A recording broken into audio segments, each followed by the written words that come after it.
All right, everybody, welcome to Vicky 3 Academy, and today we're going to try to do sort of like a broad concept tutorial for law work. This one's pretty complicated simply because I can't just tell you, here are 10 laws, go out and pass them, because that's not the way that laws work in Victoria 3. It's not the way societies work in Victoria 3. All of the systems are interconnected, and so trying to just remove things and just say, okay, broadly, proportional taxation is really good.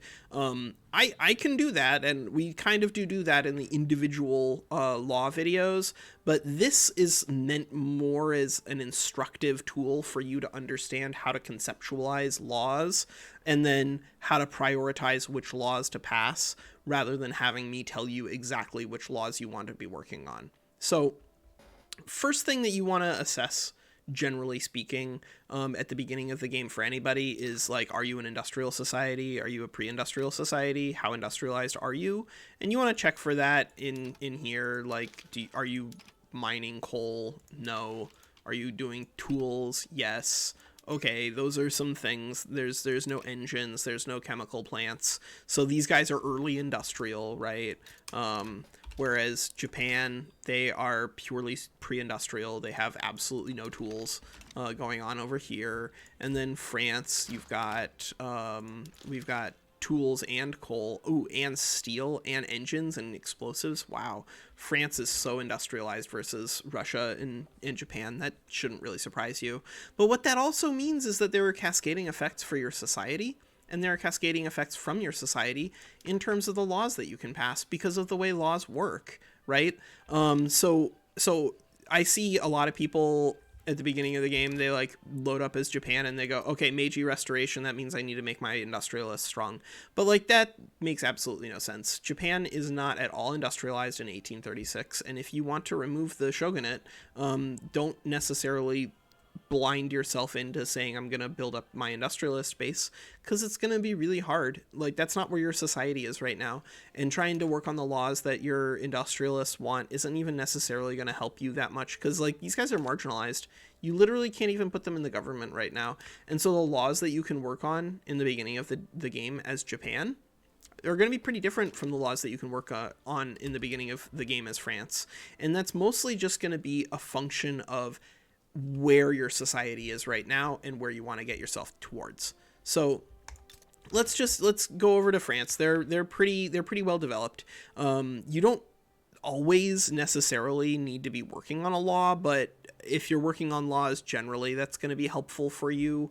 But there are consequences to every single law that you change, and so you got to keep that in mind, right? Some of these are like always, like there's institution laws. Those are always good, but they do cost bureaucracy, which, depending on how developed your economy is, you might not be able to do.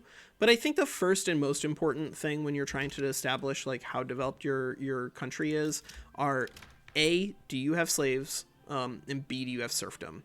If you have either of those, you kind of want to get rid of them pretty soon. They're really inefficient, just because of the way they concentrate wealth and power in the hands of aristocrats, and the way aristocrats largely just want to accumulate wealth and power in their own hands and not in the public sphere. You basically want to get rid of those as quickly as you can.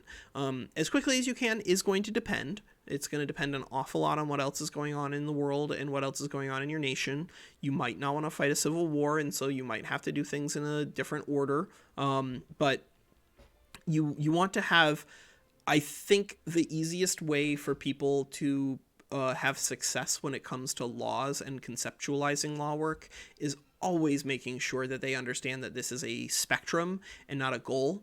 And you should not sit down and say, okay, my goal for myself is to have these laws in place by 1936, so now I'm just going to start doing them immediately with no middle steps along the way, just because it's going to be easier to take middle steps along the way. Like, it's going to be a lot faster. Even if I want to get to elected bureaucrats later, it's going to generally be a lot easier as the Ottoman Empire to go into appointed bureaucrats first. Like, it's just going to be easier to find the support for it 9 times out of 10.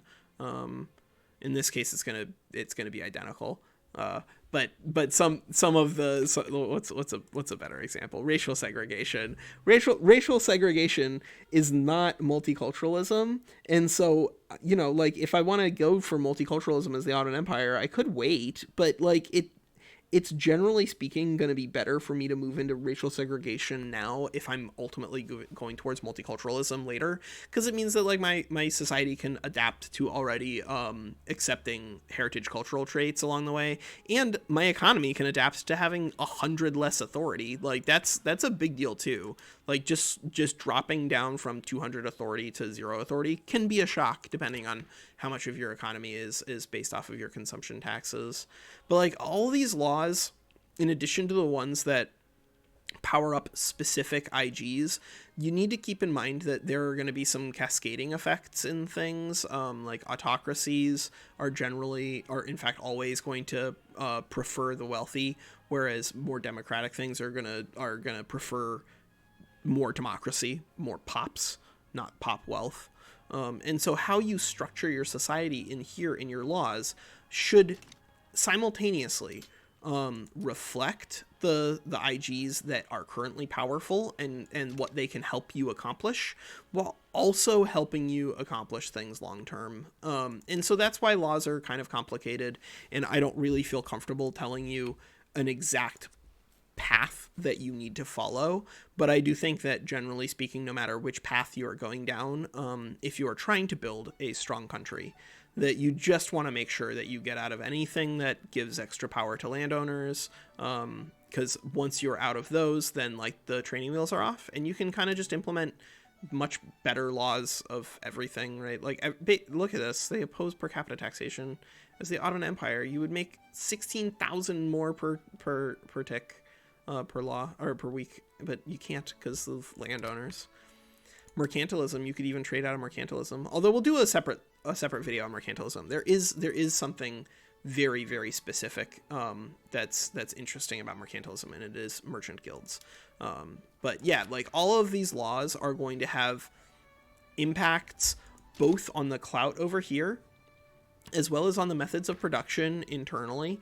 Like state religion is going to have very specific rules in terms of your government administration. It like has to be administrative clergy. You cannot use secular administration.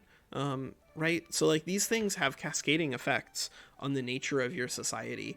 And so I would encourage you, don't listen to people who tell you that in 1850 you need to be working on like you need to get slavery banned immediately. Like that's generally true, but it is not specifically true.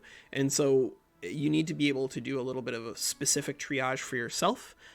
Specifically, you should look around and see how developed your nation is, what IGs you currently have, and if there are any ways for you to specifically and easily power up the IGs that you want to work with to get laws going. Because you're trying to get a locomotive going here too, right? That as you start making progress on some of the laws, as you move from an autocracy to census suffrage, or to landed voting to census suffrage, we'll just do fast and act. But this is gonna dramatically reduce the strength of the local governors, right? They already are gonna lose a lot of power because they can't. And we can do fast research. Sure.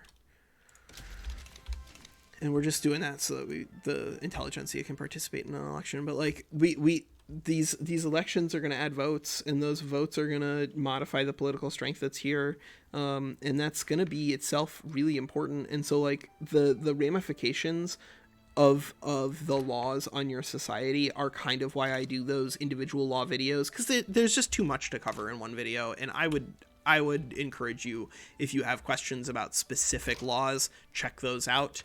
This video is more to tell you that in a broad sense, you need to be acutely aware of your nation's position in history when you begin the game, and acutely aware of the steps that you need to take along the way to get to your final goal.